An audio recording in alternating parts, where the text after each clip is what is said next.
嗨，大家好，我是镜子，好久不见。春天到了，今天我们来做一只带桃花的卡皮巴拉。卡皮巴拉其实就是水豚的英文 Capybara。水豚主要来自南美洲，是世界上最大的啮齿动物，圆滚滚的身材，呆萌可爱。水豚因为情绪稳定，走红网络，对所有的小动物都无限包容，都可以成为它的朋友。好了，接下来就是卡皮巴拉的教程。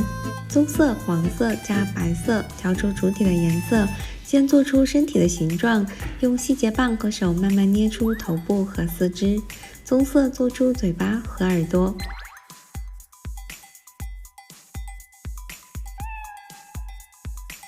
棕色再加黑色，做出眼睛和四肢的颜色。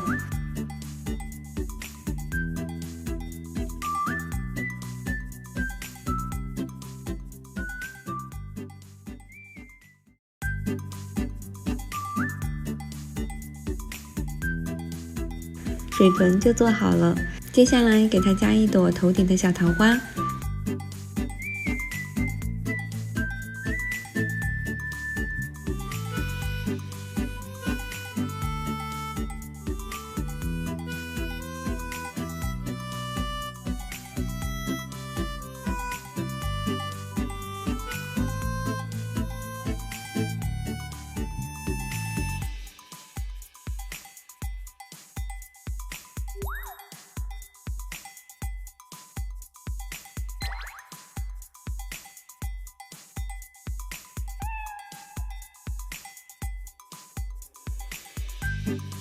那么桃花卡皮巴拉就做好了，祝大家都有一个好的心情，别忘了给我点赞加关注哦，下期视频见，拜拜。